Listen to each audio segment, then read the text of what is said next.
Meu Jesus. Muito obrigado, pastor Adelson. Muito obrigado a todos os irmãos e irmãs aqui nesse local. Pessoas que nós já conhecemos e outros que estamos conhecendo no andar da carruagem, como se diz em Portugal. É um prazer imenso nós estamos aqui nesta manhã feliz, manhã abençoada, não é isso? Então vira para alguém estacionado, se é manhã abençoada. Isso, vira para alguém, é manhã abençoada. Amém? Graças ao Senhor. Não importa que as coisas estejam acontecendo, Deus está no controle geral. Não é isso? Minha esposa está há 5, 6 semanas com o braço assim. O pastor daqueles que ela está sempre adorando o Senhor, porque sempre está assim, né? Depois de quebrar esse osso, 4 semanas engessado, agora mais 6 semanas com fisioterapia, 3 vezes por semana. Não é fácil. De vez em quando ela está chorando lá, diz que a coisa é muito dura, dolorida, né? Mas ontem uma pessoa confortou-me melhor, porque eu tive uma secretária, ela caiu na escadaria lá em São Paulo e quebrou os 2 pulsos. E ontem, falando com ela disse: pastor Carlos, o senhor recorda que o senhor me socorreu quando quebrei os 2 pulsos? E eu estou bem, sem nenhum problema. Irmã Luísa também vai ficar assim, graças ao Senhor, né? Da mesma forma, irmã Viviane, lamentamos a situação, especialmente, certamente, a alegria que estava em rever a mãe depois de alguns anos aqui, e acontecer algo desta forma. Mas em tudo Deus está no controle, então vamos estar cientes e confiantes que Deus tem algo melhor para fazer no meio de tudo isso. É um prazer para mim, pastor Adelson e todos os demais irmãos, estar aqui nesta manhã. Nós sempre temos participado aqui, vindo, e entretanto a gente tem muitas atividades em diferentes lugares, e quando estamos fora, é lógico que nós não podemos estar ao mesmo tempo em 2 lugares, né? Mas é um prazer. Pastor, eu não sei quanto tempo eu tenho aqui. Aliás, aqui a gente fala, aqui nós falamos como se fala lá em África. Lá em África, eu chego no culto 8 horas, o povo já está desde as 5 da manhã, e eu ministro até a meio-dia, e paro como fuba e volto outra vez às 2 e ministro até às 6 da tarde. Quando tem luz, vou até meia-noite e o povo não sai. Agora aqui diz o seguinte: pastor, não tem problema, pode ministrar até a hora que o senhor quiser. Meio-dia eu vou embora. Eu irei resumir até meio-dia, aliás, um pouco antes disso, porque tem Santa Ceia, né? Não, a gente termina meio-dia. Ok, temos Santa Ceia, não vamos perder esta oportunidade também. Que é bom ver o pessoal que não fala português, mas cantando em português, né? Isso é muito importante. Devo dizer algo antes que eu possa ministrar. Ontem, dia 21 de março, completou 558 anos que foi pregado o Evangelho pela primeira vez na América. E isso aconteceu lá no Rio de Janeiro. Aliás, não foi a primeira vez que se pregou a primeira vez dia 10 de março. A primeira vez que houve Santa Ceia na liturgia evangélica aconteceu no domingo, dia 21 de março de 1557, lá no Rio de Janeiro. Mas alguém poderá dizer: não, a primeira América foi na América. Não, a América teve o Evangelho pregado pela primeira vez em 1607 e depois em 1620, alguns anos antes. A América progrediu, o Brasil parou um pouco, mas mesmo assim nós temos esta alegria por intermédio dos portugueses, tudo isso acontecer, e nós estamos felizes da vida por essa situação. Muito bem, então vamos abrir as nossas Bíblias nesta manhã no Evangelho segundo São Mateus. São Mateus capítulo 14. Devo dizer-lhes que, a princípio, eu estava a pensar: meu Deus, o que nós iremos ministrar? Qual é a tua palavra? O que tu queres falar conosco? E esta madrugada, aliás, desde ontem à noite, Deus começou a mover em meu coração. Foi uma madrugada que tentei levantar várias vezes para orar, não dei conta, então orei deitado. Estranho, né? Mas é verdade, Jonas orou dentro do ventre do peixe, sem nenhum problema, e Deus ouviu. Então, esta é a realidade. E nesta manhã eu quero compartilhar, quero que todos, por favor, com as suas Bíblias abertas, compartilhem conosco, porque nós vamos juntos aqui estar compartilhando. Versículo 22 do capítulo 14 do Evangelho segundo São Mateus. Assentado mesmo como estão, só quero que todos compartilhem. Nós vamos enfocar algumas coisas interessantes, e essas coisas interessantes quero dizer que Deus caminha com você, comigo, ainda que nós estejamos sofrendo, porque é sozinhos que nós enfrentamos as batalhas. Versículo 22 diz o seguinte: e logo o quê? Logo ordenou Jesus que os seus discípulos entrassem onde? No barco. E o que mais? E fosse adiante para a outra banda, enquanto ele despedia a multidão.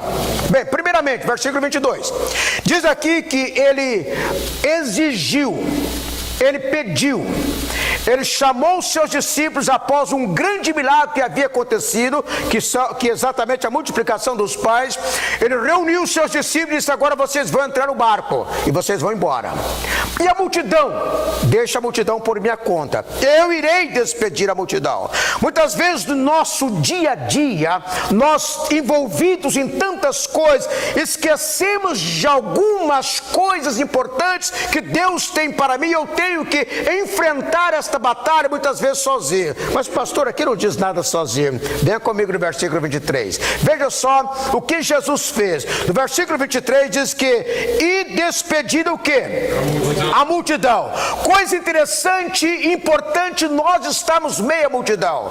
No meio político se diz tomar banho de multidão, estar no meio da multidão, sendo carregado pela multidão, pessoas que vêm batendo palmas pelo seu sucesso. E a Bíblia Sagrada diz que João, por exemplo, João Batista, ele começou com uma multidão e terminou com a sua cabeça em cima de um prato, sem nada.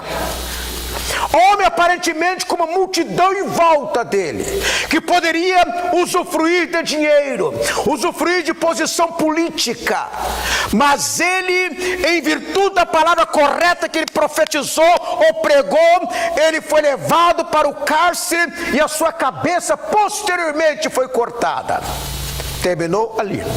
E a Bíblia Sagrada diz que Jesus então despediu a multidão. Jesus, aconteceu com ele da mesma forma. Quantas multidões, quantas pessoas estiveram ao seu lado. Alguns porque queriam ver os milagres, outros porque queriam comer, saciar-se, não queriam trabalhar. Aliás, Paulo, quando escreveu o 1 Tessalonicenses, e diz alguns historiadores que foi a primeira carta que ele escreveu, quando ele escreveu, ele falou sobre a volta de Jesus. Ele disse: Jesus está voltando mais rápido que você possa imaginar. Então aquelas pessoas que não gostavam muito de trabalhar foram para a casa daquele que tinha um pouco mais de dinheiro. Eu vou aproveitar aqui, ficar por aqui, porque Jesus vai voltar a qualquer momento e eu não irei trabalhar, irei desfrutar-se daquilo que outras pessoas possuem.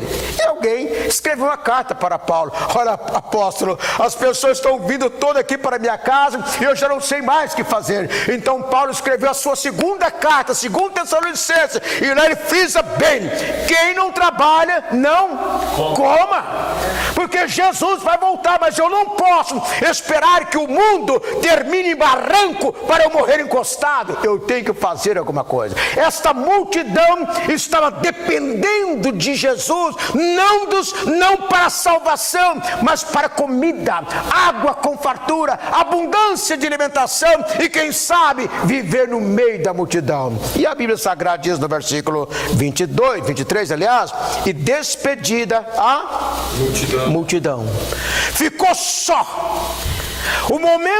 Há momentos de pessoas estão no meio da multidão, mas ele está só. Há momentos que a multidão se encontra por todos os lados, mas ele encontra só. Ele encontra, não tem onde buscar um socorro. E Jesus já havia despedido a multidão, e ele agora estava o quê?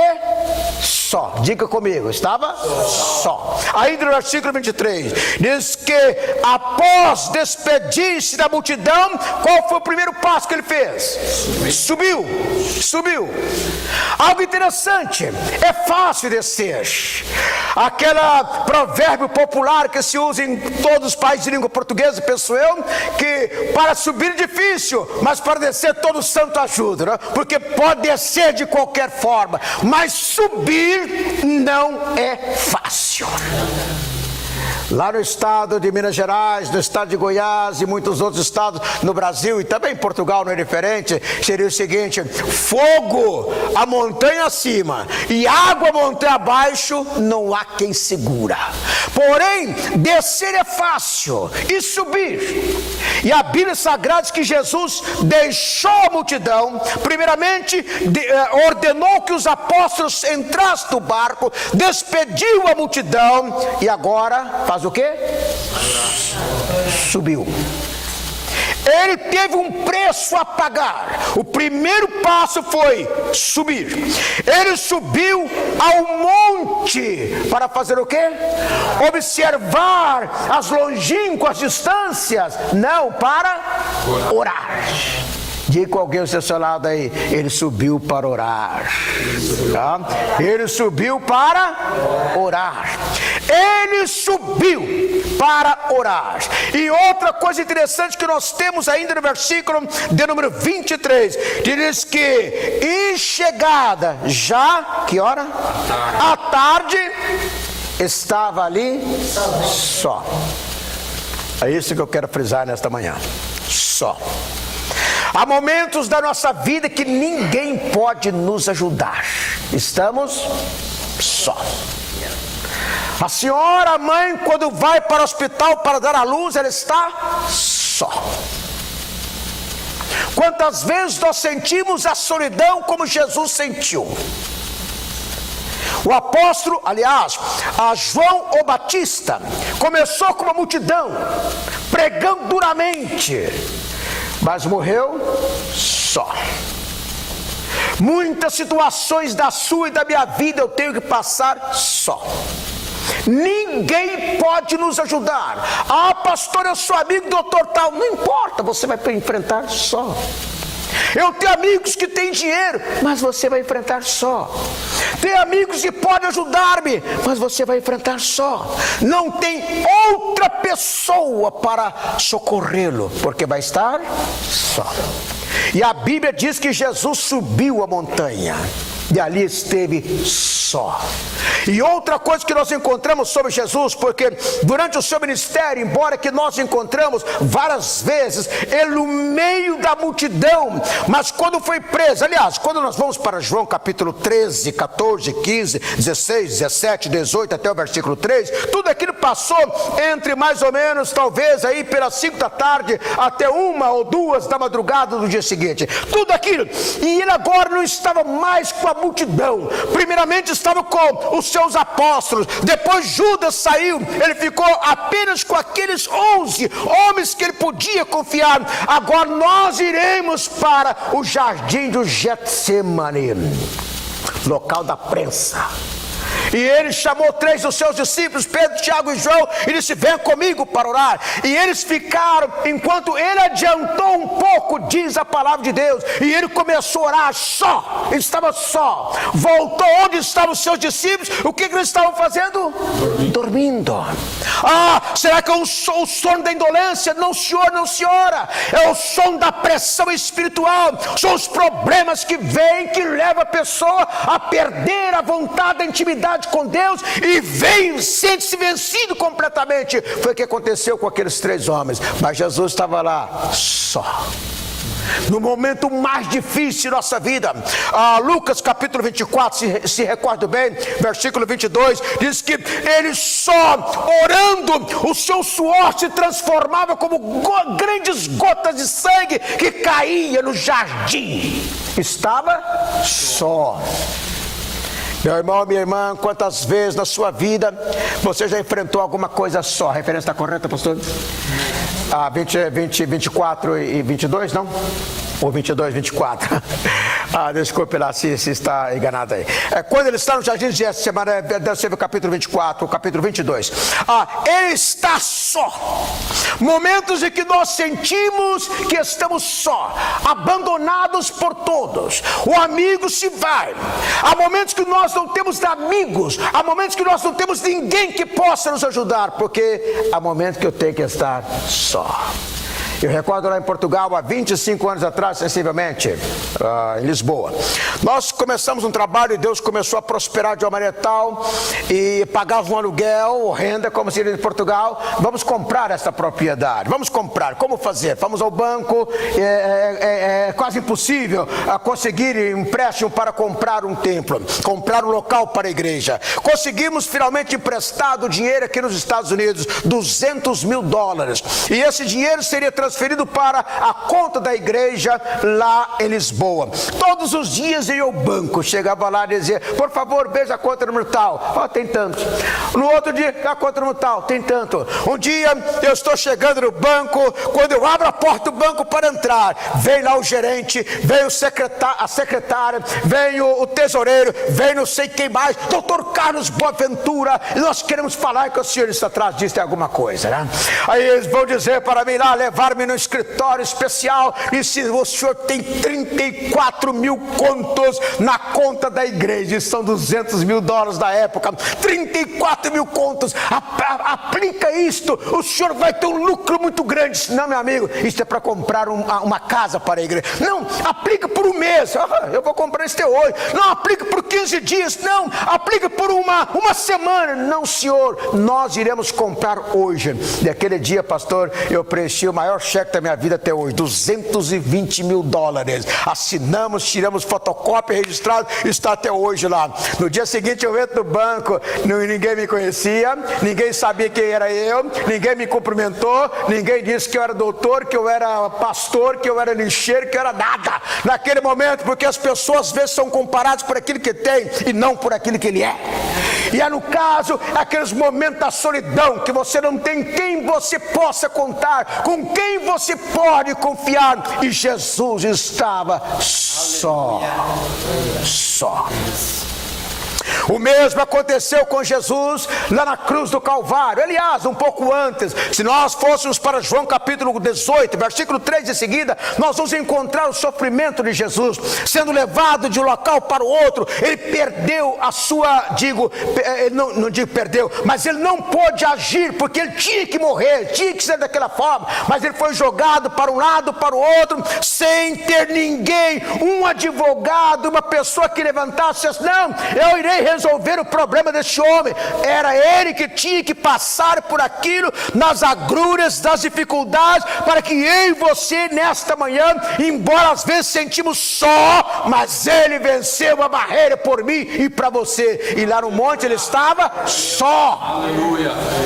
E quando Jesus foi condenado naquela canção antiga que ainda hoje se canta, Via Dolorosa, ele desceu pela Via Dolorosa, indo para o Calvário, carregando a cruz, caiu chicoteado. Aparece lá um africano, carrega a cruz para ele, também sob sujeições, mas lá no Calvário ele não teve outra pessoa senão ele somente para ser morto. É interessante, olha bem para tuas mãos bonitas, não? Minha mão bonita ou não? Diga, minha mão bonita. Isto, aleluia. Tu está ao lado da tua esposa aí, olha a tua mão da esposa, fala, mão linda, né? Olha também para o teu esposo, fala, que mão linda, né? Agora veja uma coisa, as mãos lindas de Jesus, embora que ele antes que fosse pregador, ele era carpinteiro, mãos e... Você era carpinteiro, irmão? Não? Ok. A mão de carpinteiro é mãos calejadas, mãos que entraram pedaços de madeira, e veja que naquela época não existiam luvas para manter as mãos limpas. Jesus, por anos da sua vida, ele trabalhou nessa função, mas agora ele estava sendo pregado em um madeiro. E segundo alguns historiadores, ele foi colocado lá no Calvário, a sua mão direita colocar, não que algumas pessoas falam pregos, foram cravos, 15 centímetros. Na mão direita, na mão esquerda, nos seus pés, uma coroa de espinhos, segundo o historiador, 72 espinhos que penetravam no seu couro cabeludo e o sangue já descendo, e acima de tudo, Jesus com aproximadamente 1,80 m de altura, 80 quilos de peso, arrastar a cruz. Quando a cruz caiu no local que deveria ser plantado, o seu coração, o seu corpo se dilacerou, porque ele tinha que fazer isto só, por uma multidão. Ninguém estava ali para ajudá-lo, ele sozinho. Às vezes, irmãos, nós temos que enfrentar a nossa luta, nosso dia a dia só. Jesus foi levado só lá da sepultura. Ele saiu da sepultura, está vivo, e vivo para todo sempre. Mas veja outra coisa interessante, que pelas suas pisaduras, diz a Bíblia Sagrada, que nós fomos o quê? Sarados, fomos curados. A nossa alma, nosso espírito, aquilo que nós temos dentro de nós, o nosso corpo, foi sarado pelo seu poder e pela sua glória. Mas antes disso, ele teve que fazer tudo só. Ninguém estava ali para ajudá-lo. Quem sabe, meu irmão, minha irmã, devo dizer também que Jesus não está aí caminhando para um lado e para o outro. Ele foi levado para o céu, numa ascensão. E a Bíblia Sagrada diz que ele vai voltar, como dos céus, para os céus ele subiu. Mas outra coisa interessante, quantas pessoas já caminharam só dentro da Bíblia Sagrada? Nós encontramos lá o primeiro homem, Adão, a Bíblia diz que ele estava só.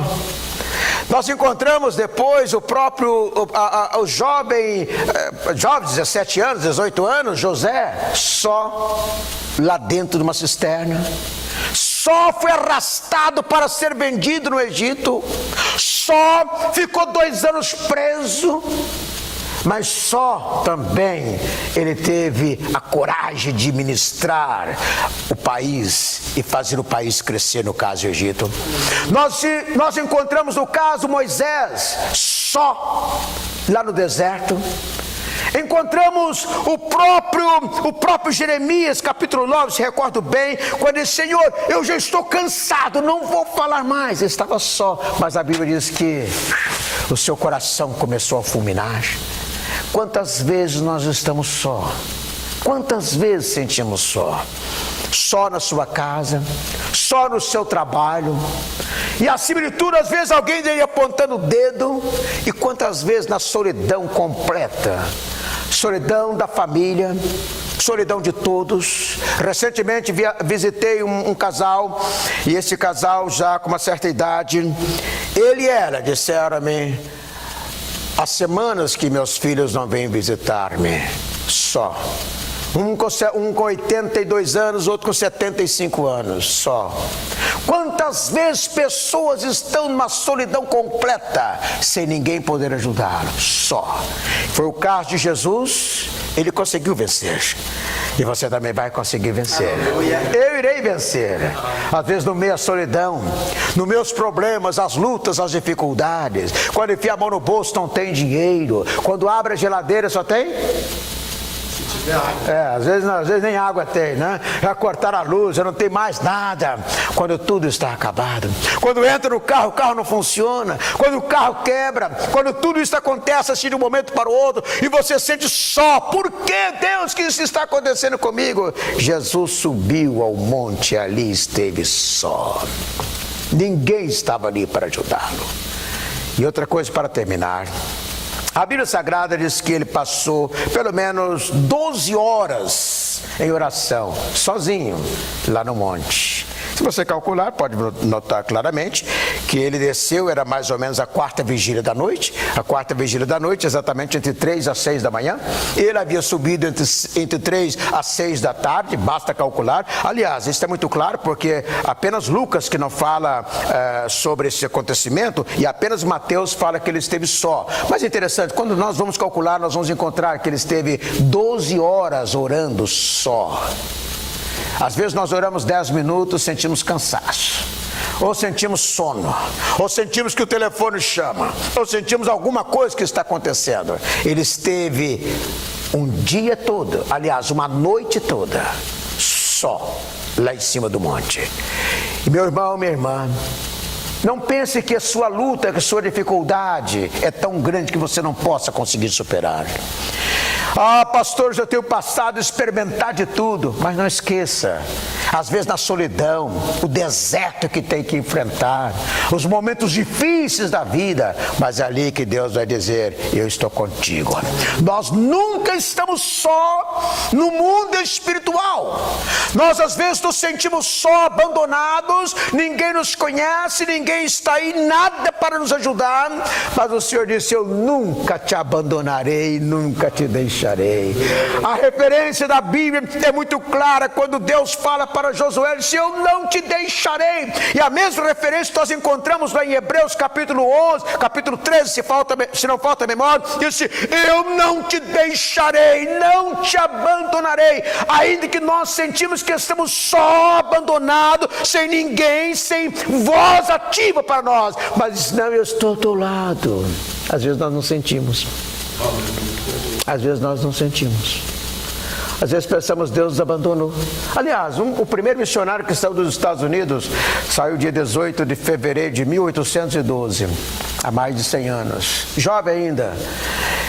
Quando os momentos difíceis da vida da Birmânia, ele foi para o local para orar e disse: Deus, o Senhor está tão longe que eu não sinto mais o Senhor. Estou sozinho aqui neste mundo. Estou sozinho aqui no meio de toda essa situação. Não foi diferente com Elias. Senhor, eu estou sozinho no meio de tantas pessoas. Mas não esqueça, na solidão que às vezes pensa que está, Deus está aí, estou te ajudando, estou te amparando. É quando enfia a mão no bolso, não tem dinheiro. É quando não tem a comida. Quando chega no trabalho, o patrão mandou embora. Há 51 anos atrás, quando aceitei Jesus como meu Salvador, recordo que ouvi uma pessoa ministrar: olha, você pode chegar no teu trabalho e ser dispensado, porque agora você teve Jesus, encontrou com Jesus. Parece que foi algo direto, porque no dia seguinte, ao chegar no trabalho, fui dispensado, fui mandado embora, você não serve mais para trabalhar conosco. São coisas assim. Às vezes nós sentimos que estamos só, mas é neste momento que Deus quer trabalhar conosco. Não esqueça que por maior que seja a solidão, Deus está pronto a te ajudar. E sabe, às vezes você está chorando neste momento, às vezes as lágrimas já não sabem nem mesmo como fazer, as lágrimas vêm: ó Senhor, por que eu estou aqui chorando, sofrendo, amargurada? Se foi o marido, se foi a esposa, se foi o filho, se foi a nora, se foi o genro, se foram os netos. Mas não esqueça, Jesus venceu sozinho. Para você e eu também vencemos sozinhos. Vamos colocar de pé, por favor.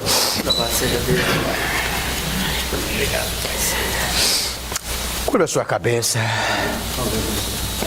Eu gostaria que você dissesse mais uma vez para você mesmo, e diga em alta voz, diga: eu não estou só, diga. Eu não estou só. Pai, em nome de Jesus, nesta manhã, Senhor, este grupo aqui eu incluo no meio deste grupo. Quantas vezes nós sentimos a solidão, quantas vezes nós sentimos o desprezo, e quantas vezes sentimos que estamos abandonados completamente diante, às vezes até da multidão.